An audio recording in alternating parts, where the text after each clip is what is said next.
Hello बच्चों, मैं Shivam Shukla physics educator. अपने क्लास 12th के फिजिक्स के क्रैश कोर्स में आज हम लोग इलेक्ट्रिक फील्ड और कूलॉम लॉ के क्वेश्चंस को करेंगे। पहला क्वेश्चन है, अ negatively charge object x is repelled by the another charge object y। चलिए देखते हैं क्या है यहाँ पे। अ negatively charge x is negatively charge, x जो है वो कैसा है, नेगेटिवली चार्ज है और is repelled by another object y। y इसको क्या करता है, रिपेल करता है। y इसको क्या करता है, रिपेल करता है। अगर बच्चों y इसको रिपेल करता है, इसका मतलब हो गया कि ये दोनों सेम नेचर के चार्ज होंगे, यानी ये भी जो y है वो कैसा चार्ज होगा, वो होगा नेगेटिव। y कैसा चार्ज होगा, नेगेटिव चार्ज होगा।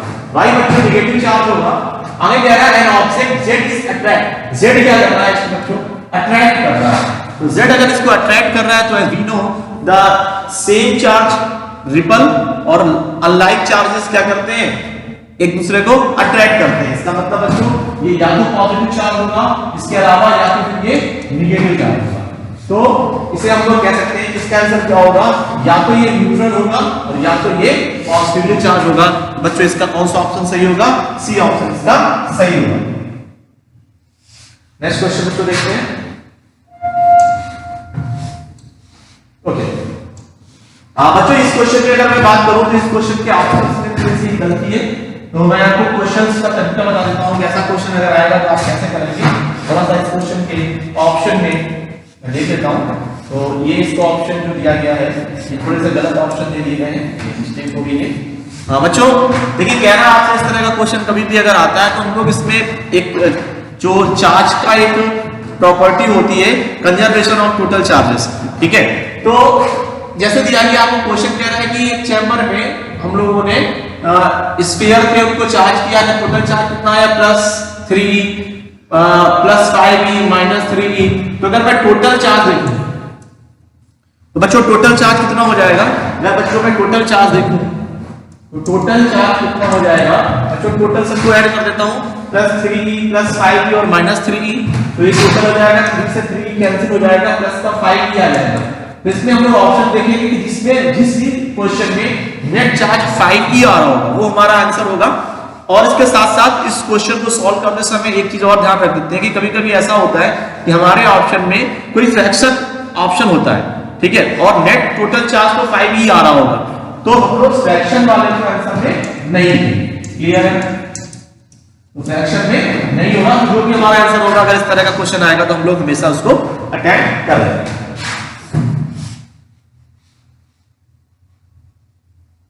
नेक्स्ट क्वेश्चन कह रहा है, सिंपल सा बहुत सिंपल क्वेश्चन है, an object of charge 1 coulomb and gains 5 × 10⁻18। कह रहा है कि चार्ज कितना था, तो टोटल चार्ज था वो 1 कूलम्ब का था और गेन कितना हो जाता है 5 × 10⁻18, ठीक है। देन द नेट चार्ज, देखिए जरा अगर मैं नेट चार्ज की बात करूंगा तो पहले कितना था, उसमें 1 कूलम्ब का चार्ज था प्लस और कितना गेन हो गया 5 × 10⁻18 का गेन हो गया है। गेन का मतलब हो गया कि ये कैसा चार्ज होगा, ऐड होगा, पॉजिटिव चार्ज होगा, सॉरी गेन कर रहा है। अगर गेन कर रहा है इसका मतलब क्या हो गया, वो अपने अंदर चार्ज को एक्सेप्ट कर रहा है। अगर चार्ज को एक्सेप्ट करेगा तो वो कैसा होगा, नेगेटिव चार्ज होगा। क्लियर है, तो यहां से इसे कह सकते हैं क्या होगा, नेगेटिव चार्ज होगा। तो 1 और -5 × 10⁻18 × 1.6 × 10⁻19, यहां से हो जाएगा 1 कूलम्ब माइनस ये हो जाएगा 8.0 × 10⁻1, दैट इज 1 - 0.8। तो आपका Q कितना आंसर आ जाएगा, Q आ जाएगा प्लस का 0.2 कूलम्ब। मतलब हमारा कौन सा आंसर आ जाएगा, D part is the right answer. Clear है, आगे देखिए।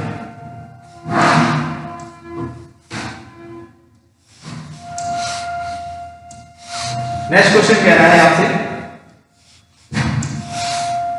3 charges +q - p and q naught are placed as shown in the figure। Okay, एक डायग्राम आपको दिया गया है। डायग्राम को किस तरह का आपको दिख रहा है, जिस तरह का डायग्राम है, कह रहा है कि Q0 यहां रखा हुआ है माइनस क्यू यहां रखा हुआ है, अच्छा माइनस क्यू यहां रखा हुआ है और प्लस क्यू यहां रखा हुआ है, क्लियर है।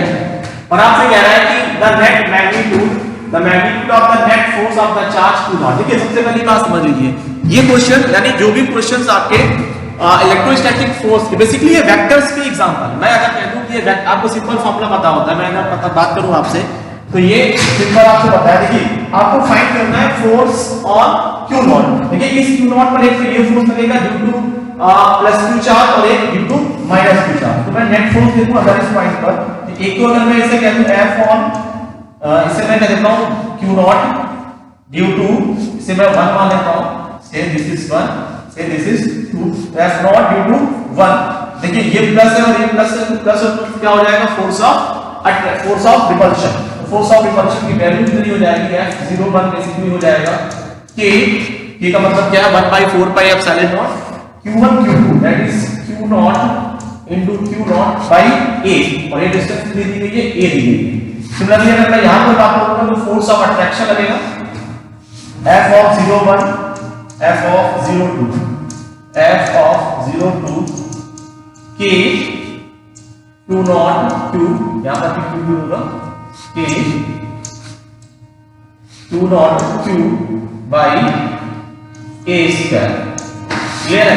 अब देखिए सिंपल सी बात है, यहाँ पर दो वेक्टर है, ये वेक्टर ये और दूसरा वेक्टर ये। सिंपल है, क्लास 11 में वेक्टर का दो वेक्टर 90 एंगल पर लग रहे होते हैं, उनका रिजल्टेंट क्या होता है under root a square plus b square. जो एब्सोल्यूट हो जाएगा बेसिकली क्या हो जाएगा under root k q naught q, और इसको करने से तो ये हो जाएगा 2k square q naught square q square upon a to the power 4। यहां से अगर मैं बात करूंगा तो आपका पूरा कॉमन हो जाएगा, ऐसा हो जाएगा √2k q naught q upon a square. तो आंसर हमारा क्या हो जाएगा, C part is the right answer. Clear है। तो सबसे पहली बात आप समझ लीजिए कि आप लोग वेक्टर फॉर्म करेंगे। वेक्टर इसमें बेसिकली क्या है, फोर्स एक वेक्टर क्वांटिटी है, तो वेक्टर को सॉल्व करने के लिए हमें क्या करना पड़ेगा, वेक्टर को सॉल्व करने के लिए देखना पड़ेगा किस एंगल से लग रहा है। ठीक क्लियर है। चलिए नेक्स्ट क्वेश्चन देखते हैं।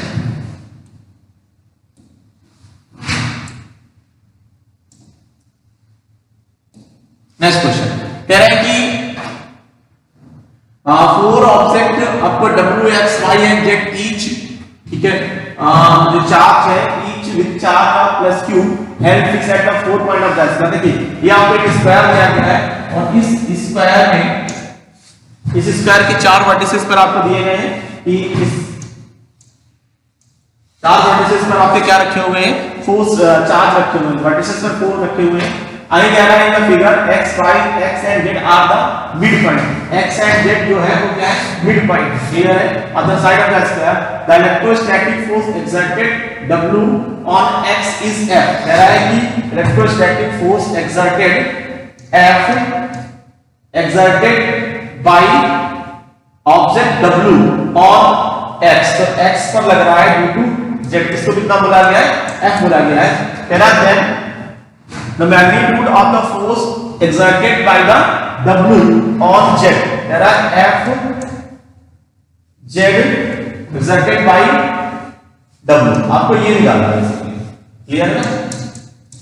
फिर से देख लीजिएगा, आपको गिवन है f x z force on x due to w, ये गिवन है आपको, sorry force on x w given है आपको,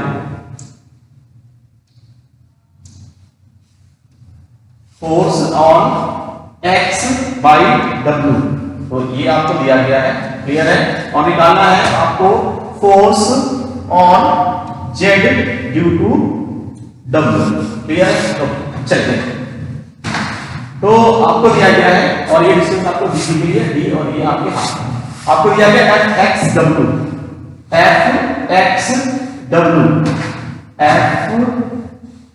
force on x due to w। Clear है। ये कितनी स्क्वायर दिया गया तो सारे के होंगे, तो f on x w will be k q square upon this will be a by 2 and a square by 4। आपको फाइंड करना है F W Z, F Z W, F Z W, force on Z due to W. तो basically ये, अगर मैं आपसे बात करूं ये ए होगा और ये क्या होगा ए बाई 2, तो इस डिस्टेंस को कितना मेजर कर लेंगे, ये हो जाएगा A square plus A square by 4, that is 5 A square by 4 under root, that is under root ये हो जाएगा आपका, अगर मैं इसे लिखूं तो ये हो जाएगा a बाई 2 रूट 5। ओके, तो ये डिस्टेंस निकालते हैं, कितना हो जाएगा k क्यू स्क्वायर अपॉन, अगर सिंपल स्क्वायर करेंगे तो स्क्वायर हो जाएगा आपका 5 a स्क्वायर बाई 4। यहां से लिख सकते हैं हम लोग इसको 5 k Q square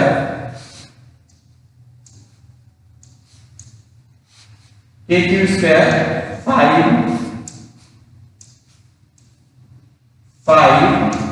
a square by 4। इस a स्क्वायर बाई 4 की वैल्यू आप कितनी दी गई है f, तो आपका आंसर हो जाएगा f Z W is equal to f upon 5। So f upon 5 is the right answer. तो बी पार्ट आपका क्या हो जाएगा, करेक्ट आंसर हो जाएगा। ओके, आप लोग इसको देख लेंगे एक बार अच्छे से। Next question,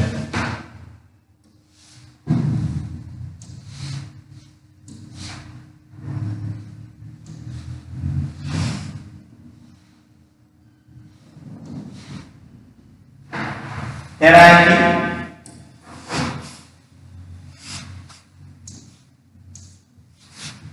two identical conducting balls A and B having charge plus minus 2 and 3 respectively are brought into contact with each other then separated by a distance। याद कर लीजिए पहले चीज तो कि चार्ज कैसा होता है, कंजर्व होता है। आप कभी भी अगर दो चार्ज को आपस में टच कराते हैं तो नेट चार्ज क्या हो जाएगा, Q1 plus Q2 by 2। Clear है ना, तो नेट चार्ज कितना हो जाएगा, Q1 प्लस Q2 बाई 2। अगर मैं बात करूं नेट चार्ज हो जाएगा आपका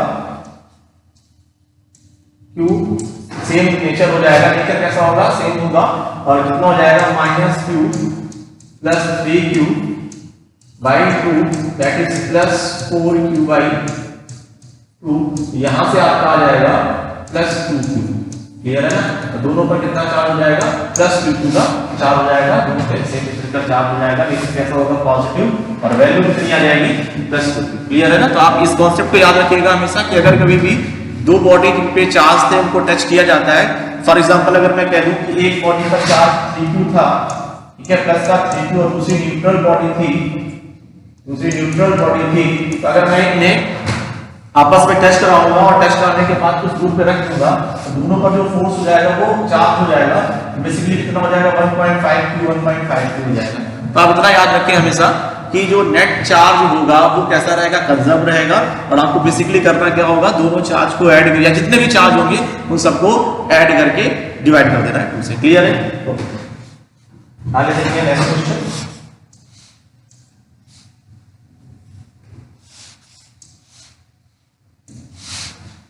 Equal ball having equal mass with Q coulombs suspended by two insulating string of equal length. What would be effect of the force when plastic sheet is started between them? Simple सा question है।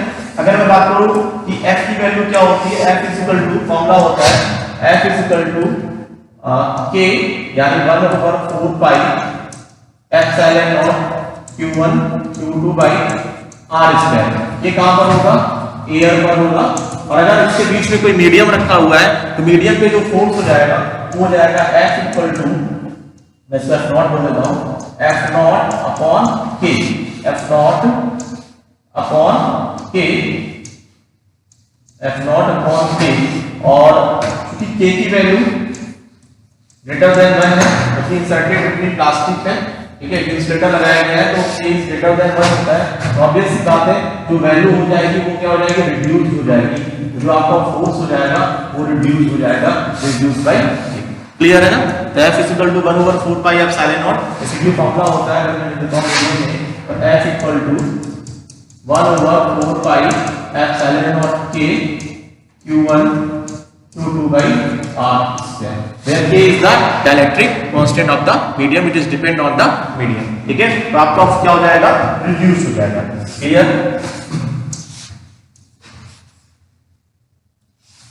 Next question.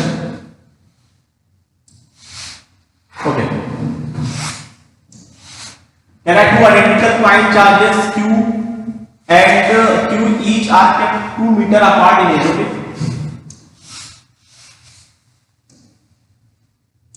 कह रहा है कि two charges है, identical charge है Q और दूसरा भी Q पर रखा हुआ है. ठीक है, are kept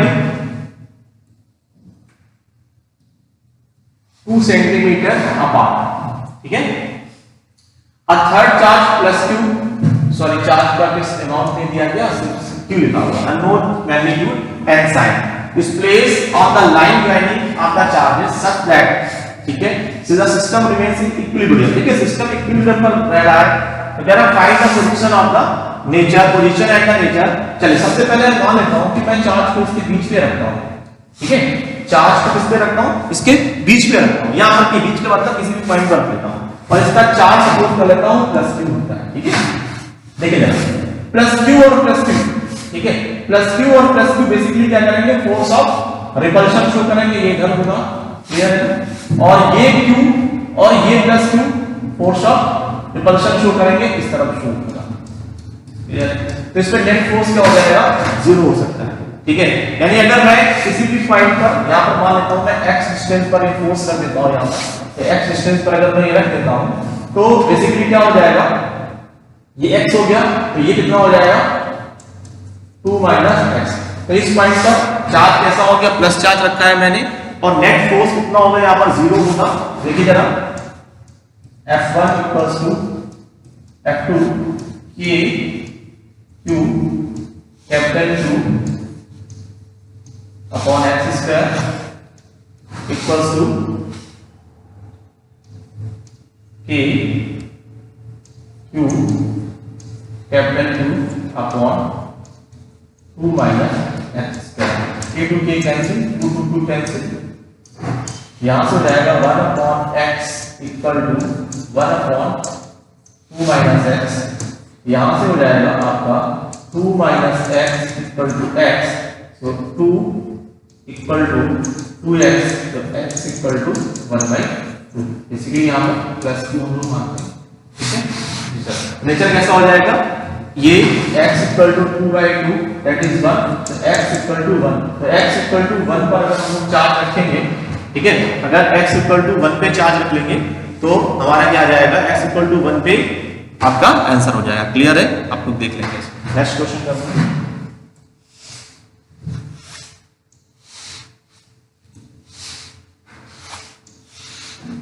okay, a particle of charge plus 2 microcoulomb and mass 1.6 gram is moving with the velocity of 4 I meter per second square at t equal to 0. A particle enters in a region having the electric field E in meter और आपको दिया गया है. चलिए question कह रहा है कि जो आपको चार्ज दिया गया है, ठीक है, उस चार्ज की जो वैल्यू आपको Q दिया गया है वो दिया गया आपको 2 माइक्रोकूलम्ब और जो मास दिया गया है वो दिया गया है 1.6 gram with the velocity v आपको दिया गया है 4 I cap at t equal to 0 पर, t इक्वल टू 0 पर having an electric field E equals to दिया गया है आपको 80 I cap plus 60 J cap when the velocity of the particle at t equal to 5. Clear? देखिए पहली चीज का आप समझिए जरा, अगर कोई भी charge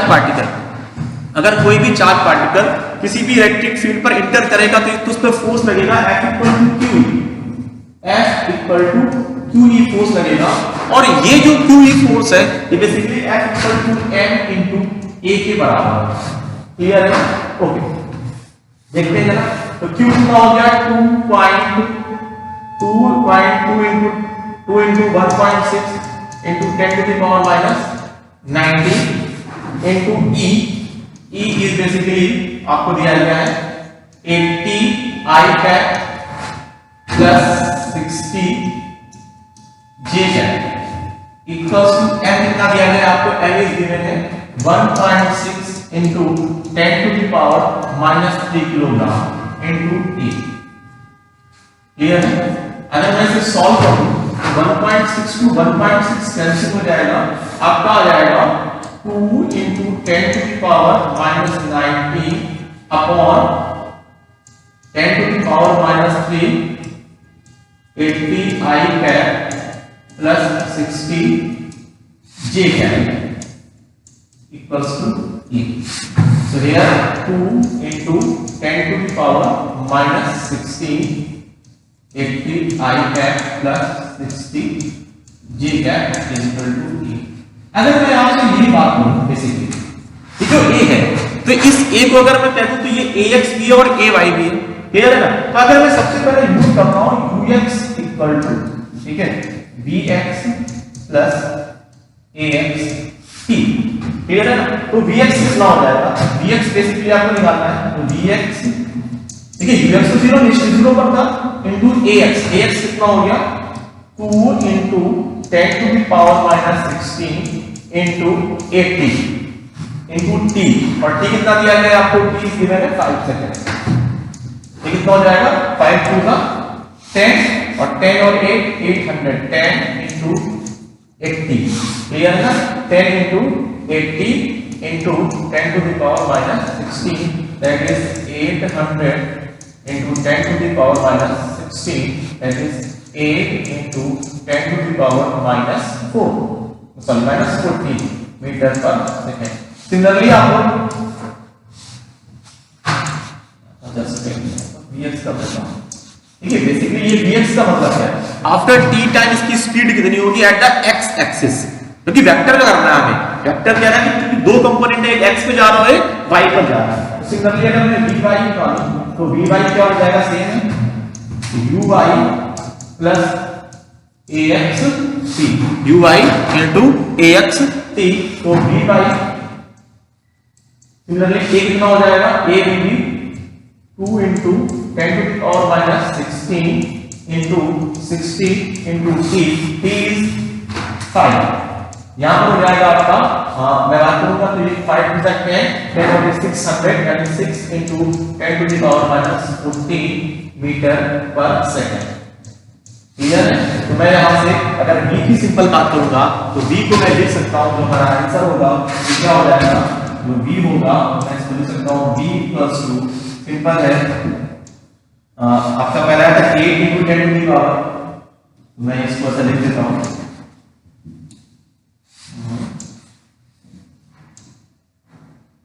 8 I cap plus 6 J cap into 10 to the power minus 40 metre पर, तो ये हमारा क्या हो जाएगा, सिंपल सी बात है। मैं इस कॉन्सेप्ट को आप लोग देख लेंगे अच्छे से, 80 I cap plus 60 J cap लिखा हुआ है, तो आप इस क्वेश्चन को अच्छे से देख लेंगे, क्लियर है? चलिए नेक्स्ट क्वेश्चन करते हैं।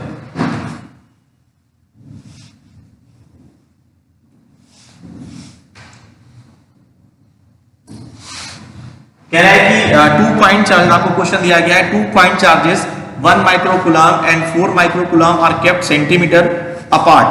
How far from the 1 microcoulomb charge on line joining to charge will net field is 0? देखिए बिल्कुल सिंपल क्वेश्चन है, बहुत ज्यादा इस पे टाइम नहीं होगा, आप ऐसा सेम क्वेश्चन पहले कर चुके हैं तो इसमें कोई दिक्कत नहीं होगी। आप +1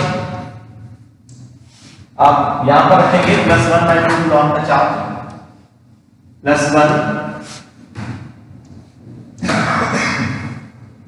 बच्चों +1 माइक्रोकूलम्ब और ये है आपको दिया गया है +4 माइक्रोकूलम्ब।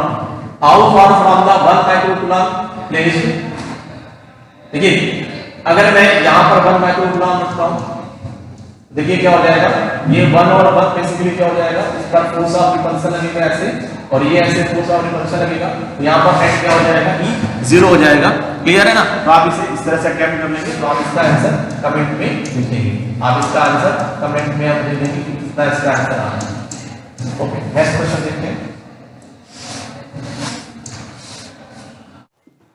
ओके, नेक्स्ट क्वेश्चन देखते हैं। कह रहा thin circular ring of radius R, एक सर्कुलर रिंग है, ठीक है, जिसकी रेडियस कितनी है, आर है। A circular ring of radius R, say this is circular ring of radius R, ठीक है, इसकी रेडियस आपको कितनी दी गई है, स्मॉल आर दी गई है, ठीक है। तो और यहाँ से कह रहा सेंटर पे एक्स डिस्टेंस पे एक पॉइंट पी है, यहाँ पर हमें इलेक्ट्रिक फील्ड फाइंड करनी है। देखिए सबसे पहले चीज़ तो इस क्वेश्चन में हमें क्या करना पड़ेगा, टेक्निक ऑफ इंटीग्रेशन का यूज़ करना पड़ेगा। टेक्निक ऑफ इंटीग्रेशन को यूज़ करने के लिए हम लोग क्या करेंगे, यहाँ पर एक dx का एलिमेंट ले लेंगे और आपको इसमें दिया गया है लैम्डा, आपको दिया गया लीनियर चार्ज डेंसिटी, और मैं मान लेता हूँ कि जो 2 पाई आर है बेसिकली ये लेंथ ऑफ वायर है या लेंथ ऑफ रिंग है, ठीक है, ये आपको लेंथ ऑफ रिंग दी गई है, मैं ऐसा अज्यूम कर लेता हूँ, ठीक है। अब देखिए, तो अगर मैं आपसे कहूँ यहाँ पर मैं एक सिंपल सा dq की बात करता हूँ, तो dq इज इक्वल टू कितना हो जाएगा, dq इज इक्वल टू लिख सकते हैं। देखिए मैं यहाँ पे r और x नहीं ले रहा हूँ, क्योंकि r और x से आप कंफ्यूज हो जाएंगे क्योंकि वेरिएबल है। तो मैं सिंपल सा मान लेता हूँ कि dq किया है लैम्डा इंटू dl, ये क्या हो गया, स्मॉल सेगमेंट हो गया। अब सिंपल चीज हो गई कि मेरे पास एक स्मॉल सेगमेंट dq है और इस p पॉइंट पर मुझे इलेक्ट्रिक फील्ड निकालना है, तो सिंपल हो गया E is equal to k q by r square, तो k q की जगह हो गया lambda into dl upon r square. अगर मैं यहाँ से यहाँ तक की डिस्टेंस की बात करूँगा तो ये हो जाएगा under root are square plus x square, तो ये आ जाएगा r square plus x square. देखिए अगर मैं डायरेक्शन की बात करूँ तो लाइन ज्वाइनिंग ये डायरेक्शन हो जाएगी, इसे मैं डी कह देता हूँ। सिमिलरली देखिए क्या होगा, अगर मैं यहाँ पर एक सेगमेंट ऐसा ही dl ले लेता हूँ, तो यहाँ पर भी देखिए सेम वैल्यू e की आएगी, ये हो जाएगी de, और यहाँ पर भी de। अगर मैं यहाँ पर इस एंगल को थीटा कह दूँ तो ये कंपोनेंट क्या हो जाएगा, de cos थीटा, और ये वाला कंपोनेंट हो जाएगा de sin थीटा। सिमिलरली इस पॉइंट पर ये वाला कंपोनेंट हो जाएगा de cos थीटा, और ये हो जाएगा de sin थीटा। अगर मैं यहाँ पर देखूं तो de sin थीटा यानी वर्टिकल कंपोनेंट कैंसिल हो रहे हैं, तो जो आपकी नेट e आ जाएगी वो नेट e आपका होगा इंटीग्रेशन de cos थीटा। तो e equal to de k lambda dl upon r square plus x square into cos theta is equal to perpendicular upon base upon hypotenuse, so theta, तो base हो जाएगा x upon hypotenuse r square plus x square to the power 1/2 integration. देखिए जरा यहाँ पर क्या हो जाएगा, k कांस्टेंट है, लैम्डा कांस्टेंट है, x कांस्टेंट है, r square plus x square to the power 3/2 constant है, इंटीग्रल dl, ठीक है। तो dl is equal to basically कितना है, dl इज इक्वल टू अगर मैं बात करूंगा तो इंटीग्रेशन l हो जाएगा, तो ये आंसर कितना हो जाएगा आपका, ये आपका आ जाएगा e equals to k lambda x into l upon r square plus x square to the power 3/2। अगर मुझे इसी को क्यू के टर्म्स में लिखना होगा तो मैं सिंपल लिख दूंगा lambda is equal to q by l, तो E इज इक्वल टू क्या हो जाएगा formula k q by l, q से टू क्यू कैंसिल हो जाएगा, तो आपका आ जाएगा एल टू एल कैंसिल हो जाएगा, तो ये हो जाएगा q x k Q x upon r square plus x square to the power 3/2। तो ये आपकी इलेक्ट्रिक फील्ड का फॉर्मूला हो जाएगा ड्यू टू रिंग। इस फॉर्मूले को आपको अच्छे से याद कर लेना है, के Q X under root are square plus x square whole cube या R square plus x square to the power 3/2। इसी में क्वेश्चन नेक्स्ट कह रहा है hence prove that the large distance X is greater than R. कह रहा है x क्या है, मच ग्रेटर देन आर है।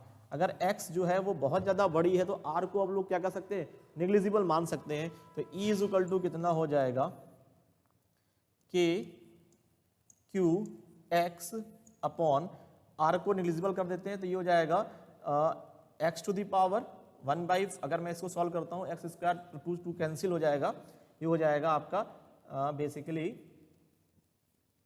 एक्स क्यूब कैंसिल हो जाएगा, तो ये आ जाएगा के क्यू बाई एक्स स्क्वायर। और क्या ये फॉर्मूला एक पॉइंट चार्ज के सिमिलर है के क्यू बाई आर स्क्वायर। तो क्वेश्चन में प्रूव करना था, hence prove that a large at large distance x इज greater than r the ring behave as a point charge. Clear है? तो ये हमारा आंसर हो जाएगा। ओके, नेक्स्ट देखते हैं।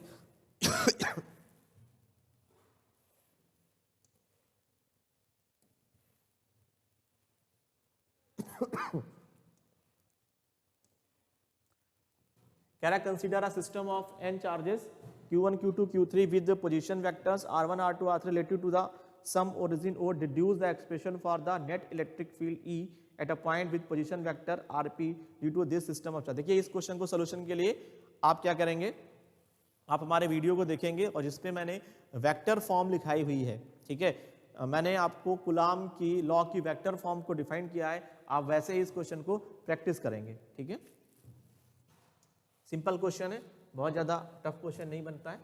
आगे कह रहा है draw the pattern of the electric field lines when the point charge is kept near the अनचार्ज place. देखिए सिंपल सा क्वेश्चन है, देख लेते हैं क्या होगा इस पे।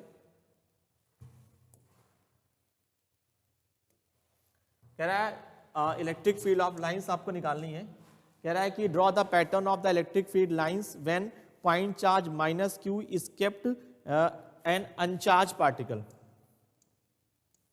And uncharge conducting plate. देखिए मैंने माना कि यहां पर कोई माइनस क्यू चार्ज रखा हुआ है और यहां पर एक कोई अनचार्ज प्लेट रखी हुई है। देखिए इस अनचार्ज प्लेट का मतलब ये नहीं होता है कि इस पे कोई चार्ज नहीं है। अनचार्ज प्लेट का मतलब है कि इस पे नंबर ऑफ पॉजिटिव चार्ज और नंबर ऑफ इलेक्ट्रॉन कैसे हैं, सेम है। तो अब देखिए ड्यू टू इंडक्शन, इंडक्शन क्या होता है, इंडक्शन बेसिकली क्या होता है कि मान लीजिए कोई एक सिंपल है, मान लीजिए कि ये न्यूट्रल बॉडी है और इसके पास मैं एक पॉजिटिव चार्ज बॉडी लेकर के आता हूं। तो न्यूट्रल बॉडी का मतलब क्या होता है कि number of positive charge equal to number of negative charge. अगर मैं सिंपल कहूं सब initially plus minus plus, clear, तो नंबर ऑफ चार्ज इक्वल है। अब जैसे ही मैं यहां पर मान लीजिए कोई इसके पास में कोई पॉजिटिव चार्ज बॉडी लेकर के आऊंगा तो क्या हो जाएगा, इसके नियर यहां पर इसके अपोजिट चार्ज माइनस यहां पर कलेक्ट हो जाएगा और प्लस यहां पर कलेक्ट हो जाएगा। क्लियर है ना? मैं यहां पर अगर कोई चार्ज बॉडी लेकर के आता हूं तो इसे हम लोग क्या कह रहे हैं, इंडक्शन कह रहे हैं, with the why the induction.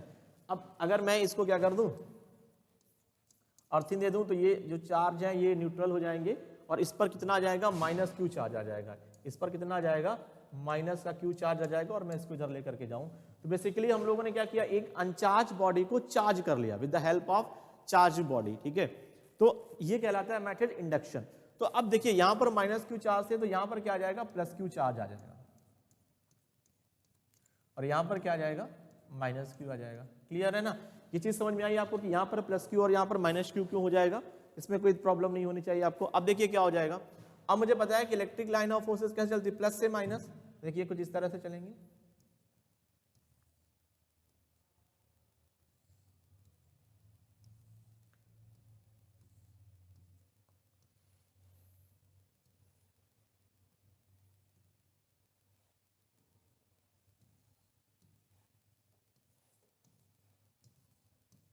कुछ इस तरह से ये डायग्राम हो जाएगा। क्लियर है ना? तो आप इस डायग्राम को अच्छे से बना लेंगे। ओके, ये माइनस क्यू की वजह से यहां पर प्लस क्यू आएगा। Next question, draw the pattern when the Q is अनचार्ज। देखिए अब ये क्वेश्चन आप लोग खुद से अटेम्प्ट करेंगे, सेम क्वेश्चन है। अब यहां पर प्लस क्यू रहेगा तो मैं सिंपल सा थोड़ा सा आपको अगर हिंट दे दूं, आप कैसे करेंगे इस क्वेश्चन को। देखिए आप इस बार प्लस क्यू चार्ज रखेंगे, आप इस बार प्लस क्यू चार्ज रखेंगे तो इस प्लेट पर यहां पर अब माइनस चार्ज आ जाएगा और यहां पर प्लस चार्ज आ जाएगा। तो अब इलेक्ट्रिक लाइन ऑफ फोर्सेस कुछ इस तरह से बनना शुरू होंगी।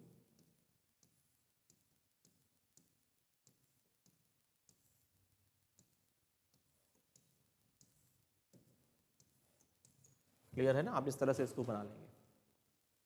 ओके, नेक्स्ट क्वेश्चन देखते हैं।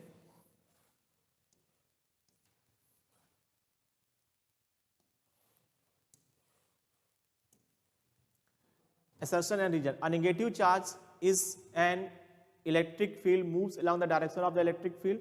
एक नेगेटिव चार्ज है, अगर वो जाहिर सी बात है अगर कोई भी चार्ज इलेक्ट्रिक फील्ड पे मूव करेगा तो उस पर फोर्स लगता है। क्लियर है ना? और वो फोर्स कैसा होता है, हमेशा अपोजिट टू द डायरेक्शन होता है। तो कह रहा है कि ठीक है नेगेटिव चार्ज इलेक्ट्रिक फोर्स, तो ये तो गलत हो गया, क्लियर है ना। On a negative charge force at the in the direction of the negative charge electric field moves along the direction of the, ये गलत हो गया। On a negative charge a force act in the direction of the electric field, क्या दोनों गलत हो गए, clear है ना। The assertion and reason are also false, तो हमारा डी पार्ट इसका आंसर हो जाएगा, क्लियर है ना। हमेशा कैसा होगा, अलोंग द डायरेक्शन नहीं होगा, अपोजिट टू द डायरेक्शन होगा, क्लियर है ना। Okay next question.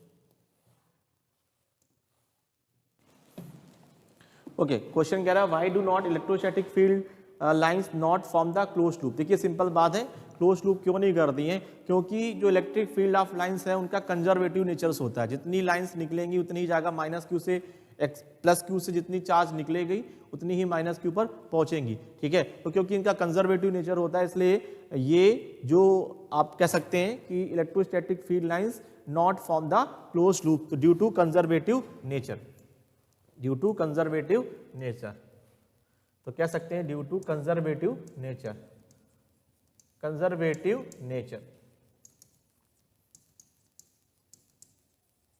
Conservative nature की वजह से ये लूप नहीं फॉर्म करती हैं। नेक्स्ट क्वेश्चन देखते हैं, why do electric field lines never cross each other. देखिए सिंपल सी बात है, इस क्वेश्चन को देखने के लिए आप मेरा वीडियो देख सकते हैं। वैसे मैं एक्सप्लेन कर दूं कि अगर ये एक दूसरे को इंटरसेक्ट करेंगी तो at the intersection point two tangent can be drawn, और पता होता है कि tangent at the electric field of line represent the direction of electric field. इसका मतलब at the intersection point there is two possible direction of the electric field which is impossible. एक point पर net electric field की जो direction है वो एक ही रहती है, इसलिए वो कभी भी क्रॉस नहीं करती है। नेक्स्ट क्वेश्चन देखते हैं, ठीक है। So can not the close loop give the reason electric lines can not cross each other, इसका भी हो गया आल्सो दे। तो ये क्यों नहीं करती, क्योंकि इलेक्ट्रिक फील्ड अगर क्रॉस करेंगी तो at intersection point two tangent draw कर सकते हैं, और सेम यहाँ पर हो गया क्लोज लूप नहीं बना सकती हैं, क्योंकि कैसी होती है, कंजर्वेटिव नेचर्स होता है, ठीक है। चलिए ये क्वेश्चन आप लोग करिएगा, पुराना क्वेश्चन मैं करा चुका हूँ। अ point charge plus Q is kept the density of the अनचार्ज conducting plate, basically उसके पास में रखा हुआ अनचार्ज प्लेट। तो सेम ऐसा क्वेश्चन जो हम लोग पहले कर चुके हैं, इसे कराने की जरूरत नहीं है, आप लोग इसे कर लेंगे। A square sheet of Z, okay next question देखते हैं। A square sheet of Z, square sheet of Z, square sheet side A is lying parallel to the X Y, okay. देखिए पहले चीज तो समझ लीजिए कि स्क्वायर सीट जो है वो एक्स वाई प्लेन के पैरेलल है। अगर ये एक्स वाई प्लेन के पैरेलल है तो बेसिक सी बात हो गई। इसका अगर मैं एरिया बात करूंगा तो एरिया तो इसका होगा ए स्क्वायर, लेकिन अगर मैं एरिया वेक्टर की बात करूंगा तो एक्स, देखिए वेक्टर एरिया वेक्टर बताया था मैंने, एरिया वेक्टर क्या होता है, perpendicular to the direction of the plane. तो प्लेन किस पे हो, प्लेन है एक्स वाई पर। अगर प्लेन बच्चों एक्स वाई पर है तो उसका परपेंडिकुलर क्या हो जाएगा, जेड प्लेन हो जाएगा। यानी कह सकता हूं कि ए कितना हो जाएगा, A vector equal to A square J cap line, ठीक है। Plane at X equal to J, electric the electric field in the region E equals, देखिए यहां पर ई इक्वल्स टू होगा, ई आपको दिया गया है, E equals to C Z square के कैप, ठीक है। कह रहा then find the electric flux, तो फाई इज इक्वल टू आपको पता होता है, phi is equal to basically होता है ई वेक्टर, सॉरी 2 मिनट मैं इसको थोड़ा सा सही कर दूं, ये यहां पर होगा परपेंडिकुलर दैट इज के कैप, सॉरी, क्योंकि एक्स वाई मतलब आई और जे के परपेंडिकुलर क्या होगा, के कैप होगा। तो phi is equal to E vector dot A vector, तो बेसिकली ये क्या हो जाएगा, मैं अगर बात करूंगा तो ये हो जाएगा सी जेड स्क्वायर ए स्क्वायर, क्लियर है ना। और क्या कह रहा है, कह रहा है जेड इक्वल टू ए, तो बेसिकली मैं जेड इक्वल टू यहाँ पर ए कर दूं, अगर जेड इक्वल टू मैं ए कर दूं तो यहाँ कितना हो जाएगा, C equal to A to the power 4, तो क्या हो जाएगा, फाई इक्वल टू कितना आ जाएगा, सी ए टू द पावर 4, तो क्या आंसर आ जाएगा, सी ए टू द पावर 4 आपका आंसर हो जाएगा, क्लियर है ना। चलिए नेक्स्ट क्वेश्चन देखते हैं।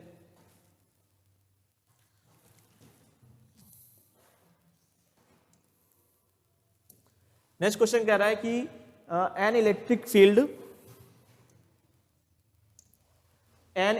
Field along the S axis is given by E equal to E vector equal to 100 I newton per coulomb for x greater than 0, okay, and equal to -10, देखिए for x is less than 0, तो basically है a right circular cylinder of length 20 centimetre and radius 5 centimetre lies parallel to the x axis, okay, यानी आपका जो कुछ ऐसा है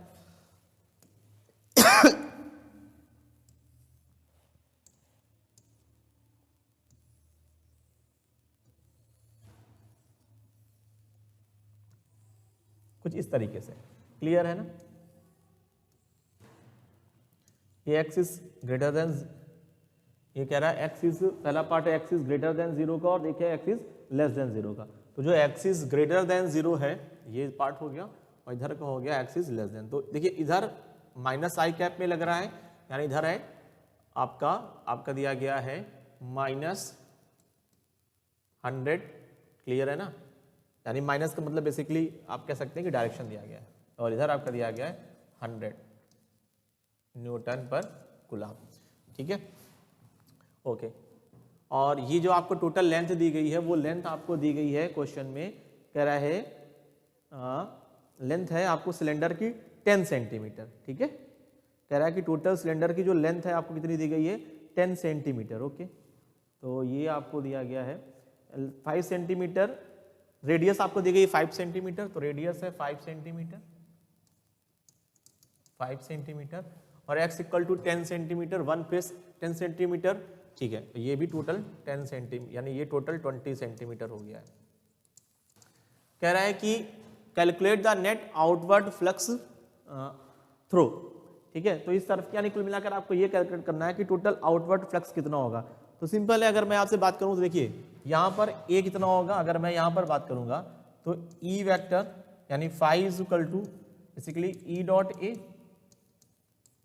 ठीक है, और यहाँ पर अगर मैं बात करूँ φ1 और φ2 इक्वल टू कितना हो जाएगा, सिंपल है वो भी हो जाएगा E vector dot a vector.